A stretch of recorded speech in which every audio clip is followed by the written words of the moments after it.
솔직히 나쁜 놈들이지만 북한의 김정은 일당의 미사일 발사 실험을 보면서요, 나쁜 놈이니까 머리는 참 잘 돌아간다 생각이 들었습니다. 지난 일요일 북한이 지도 서도 모르게 핵미사일을 쐈는데요. 자, 이 북한이 쏜 탄도미사일이 기존의 노동미사일이다라고 우리 정보기관은 처음에 이야기했다가 나중에 하더니만 이제는 이 북한이 밝힌 다음에 스스로 노동이 아니다, 신형 북극성 2호라는 SLBM, 그러니까 서브마린 라운치드 발리스틱 미사일, 잠수함 발사 탄도미사일을 지상용으로 개량한 신형이라는 겁니다. 그런데 여기에 고체 연료를 엔진에 넣어서 연료로 사용합니다. 그러니까 액체를 주입해서 하는 게 아니라 고체를 주입하기 때문에 한마디로 고체통을 언제든지 끼워 넣으면 바로 발사. 액체는 항상 미사일을 쏘기 전에, 이 중장거리 미사일은 사전에 주입을 해야 되기 때문에 그 사전 주입 과정에서, 즉 연료를 넣는 과정에서 이 노출이 되는 거죠. 그런데 고체는 딱 그냥 고체통을 갖다가 끼워버리면 되기 때문에 언제든지 기습적으로 발사해서 사전에 포착하기가 어렵다. 그런데 지금 북한이 이번에 쏜 미사일이 실질적으로 한 3000km는 나아갈 것 같아. 그렇다면 이걸 갖다가 10,000km로 고체로 해서 만들고, 작년에 북한이 성공한 이 4개를 한 대에 묶은 엔진을 사용한다고 하면 이것이 매우 위협적일 수 있다는 겁니다. 그 다음에 북한은 이번에 이 발사 차량을요, 한마디로 이동식 발사 차량인데, 이 이동식 발사 차량이 이 무한 궤도, 즉 탱크나 장갑차에서 캐터필러를 갖다가 달고 있는 이동식이라는 겁니다. 그래서 지금까지는 북한이 이동식 발사대를 보면 우리가 타이어, 바퀴를 단 모양이라서 도로 근처나 뭐 약간 도로하고 인접한 이런 어떤 평지 이런 데서나 가능했을 건데, 이제는 탱크가 가는 데는 어디든지 가서 쏠 수 있다는 겁니다. 그러니까 산속에 이 무한 궤도로 올라가서 이렇게 할 수 있다는, 우리가 불도저라 포크레인 보면요, 공사할 때 보면 경사가 한 뭐 50도 60도 돼도 올라가지 않습니까? 그러니까 이제 이 이동식 발사대가 산속이든 어디든 가서 쏠 수 있게 됐다는 겁니다. 그러니까 기동성이 좋아져서 사전 탐지가 어려워서 지금 한미일이 MDM, 이 미사일 방어 체제 속에서 킬체인이라고, 사전에 북한의 미사일을 찾아내서 이동 발사대든 찾아내서 사전에 요격을 한다, 이런 킬체인이라는 것이 거의 불가능해지게 됐다는 겁니다. 그 다음에 또 하나 놀라운 것은요, 콜드 론치 시스템이라는 겁니다. 콜드 론치라는 건 뭔가 하면요, 북한이 잠수함 발사 탄도미사일 SLBM을 갖다가 쏠 때는 이 물이 있고 물 밑에서 쏘지 않습니까? 물 밑에서 물 밖으로 올리는 부분은요, 이 가스 전기압 등을 이용해 가지고 올립니다. 그리고 물 밖에서 이 엔진을 점화를 시켜 가지고 그때부터 불이 나오면서 휙 하고 날아가는 거죠. 그러니까 한마디로 이 점화되는 게 발사가 되면서 불이 터지면서 발사가 되는 게 아니라, 일단 확 빠져나갈 때는 발사대에서 가스로 전기압으로 이렇게 빠져나간 다음에 위에서 이렇게 화염이 발사합니다. 그래서 이게 수중에서는 왜 그러는가 하면, 물속에서 한번 생각해 보십시오. 물속에서 화염을 가지고 점화되어서 발사한다면 꺼져버릴 거 아닙니까? 그러니까 물속에서 물 밖으로 올릴 때까지는 뭡니까? 전기압으로 올리고 가스 등을 이용해서 물 밖에 가서 물이 없는 데서 점화를 시키는 건데, 근데 이걸 응용을 해가지고요, 발사대에서, 이동식 발사대는 단점이 뭐겠습니까? 우리가 이 로켓이나 우주로 가는 이런 것들을 갖다가 우주선을 발사할 때 미국의 나사나 이렇게 세워놓은 이렇게 거치대에 붙여서 1, 2, 3, 4 해서 이렇게 올라가지 않습니까? 야외에서. 그런데 이동식 차량에서 발사를 한다면 그 발사를 할 때 화염이 나올 거 아닙니까? 그러면 고열과 화염이 나오겠죠.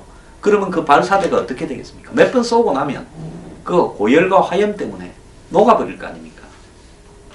그렇기 때문에 여러 번 사용하지 못하는 단점이 있지요. 그러니까 이동식 발사대를 어렵게 만들어 가지고 여러 번 사용하지 못하는 문제가 있는데, 얘들은 지금 이번에 쏜 거는 어떻게 쐈는가 하면 발사대에서 이렇게 이 발사대가 있습니다. 이렇게 쏠 때까지는 가스로 밀어내가 밖에 나가서 여기서 터지는 거예요. 물 밑에서 올라올 때 쓰는 방법이 아니라 지상에서 쏘는데도, 그러니까 이 발사대를 무한적으로 영구히 사용할 수 있는 문제가 생긴 겁니다. 북한은 향후 ICBM 10,000km 이상을 날아가는 대륙간 탄도미사일을 발사를 할 때 이런 콜드 런치 방식으로 발사를 함으로써 이제 ICBM이 언제 어디서 발사될지 모르게 하는 걸 만들었습니다. 굉장히 놀라운데요. 어떻게 지상에서 쏘는 것을 콜드 런치 방식으로 쏘고 거기에 밑에는 무한 궤도를 딸 수 있는가? 저는 솔직히 말하면 북한 인간들의 이 머리 쓰는 부분, 나쁜데 머리 쓰는 부분은 놀라울 정도라고 저는 보고 있습니다. 창의력이요. 그 다음에 이 북한이 말입니다. 2016년에는 SLBM에서 개량형으로 보이는 무수단 미사일을 8발 발사해서 7발이 실패했는데, 2017년에는 이 무수단식 중거리 미사일이 아니라 SLBM을 개량한 북극성 2호를 발사했는데 처음에 성공해 버렸습니다.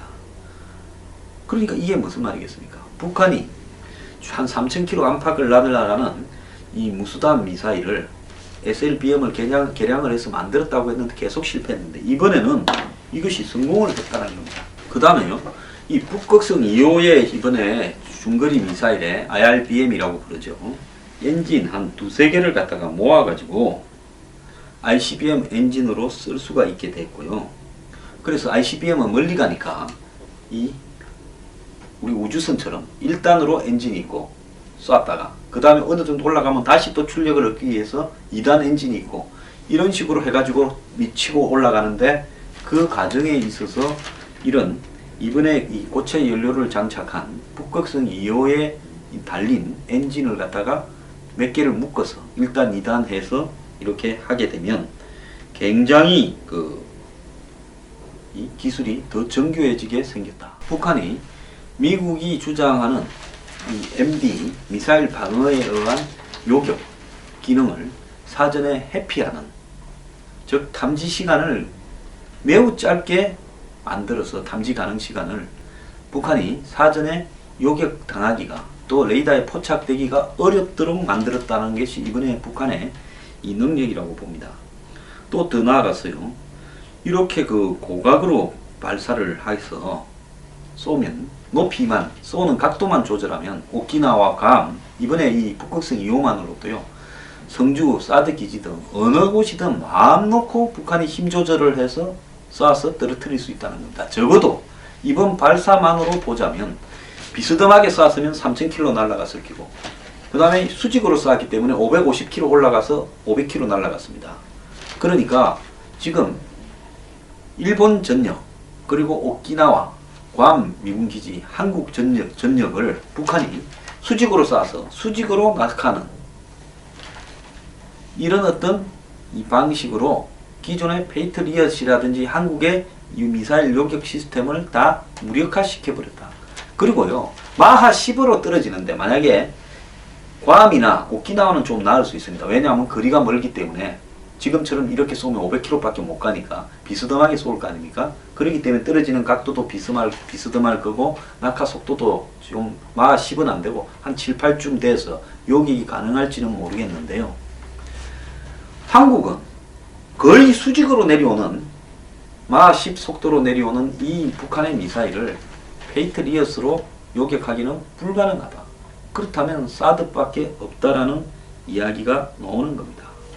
자, 이렇게 됐는데 지금 대선 후보들은 여기에 대해서 침묵하고 있습니다. 북한은 먼저 가겠다고 말한 문재인 후보가 진위를 물으면 왜 그런 질문을 하냐, 빨갱이로 몰라고 또 그런 질문하자 하는데요. 어물쩡하게 이야기를 하지 말고 사드 배치에 대해서 명확하게 이야기를 해야 됩니다. 지금 문재인 후보는 이 사드 배치 재검토와 그리고 그걸 국민의 공론화를 하겠다. 즉 사드 배치 결정을 자기 정부에서 번복해서 할지 안 할지를 다시 결정을 하겠다고 했으니까 안 하는 쪽으로 가게 될 가능성이 거의 확실한 이야기를 하고 있습니다. 안희정은요, 사드 배치 찬성한다고 알려졌지만은 한미 협상을 통해서 결정된 걸 존중한다고 말하면서도 배치 과정에서 철저한 검증이 필요하다라고 이야기하고 있고요. 이재명은 사드 배치는 한미가 사실상 종속관계임을 보여주는 거라 반대를 하고 있습니다. 이런 사람들이 지금 대통령이 되겠다고 하고 있습니다. 자, 우리가 이걸 어떻게 받아들여야 되겠습니까? 저는 이런 사드 문제에 대한 입장들을 이야기를 하게 되면 친미주의나 한마디로 안보를 이렇게 강조하면서 결국은 색깔론을 들이밀라고 하는 거 아니냐라고 생각하는 정신나간 국민들이 우리나라에 상당수 있다는 겁니다. 자, 그 정도로 먹혀드니까 사드 이야기 나오면 애매하게 대답해버리고 넘어가자. 말할 필요 없다. 그리고 내가 돼서 번복시켜버리면 되지. 자, 이렇게 하고 가는 겁니다. 이게 지금 북한의 북극성 2호 미사일 발사 이후에 용납되어질 수 있는 환경이라고 생각을 하십니까? 자, 미국하고 일본의 대통령은 골프 치다가 만찬하다가 급히 발표합니다. 거기에 한국이라는 말은 한마디도 없습니다. 일본 총리의 발언을 지지한다라고 하는 트럼프의 말만 있었을 뿐입니다. 우리는 뭡니까? 우리의 대통령 되겠다라는 사람들이 이런 이야기를 하고 있어도 이런 부분을 고치려고도 안 합니다. 왜? 내가 이런 말 해도 대통령 될 수 있다라고 생각합니다. 그러면 이런 사람들을 무조건 찍어주겠다고 하는 국민들은 또 뭡니까? 나라가 이렇게 됐어야 되겠습니까? 정말로요, 안보관 철저히 검증합시다. 사드 배치 문제부터 나가기 바랍니다.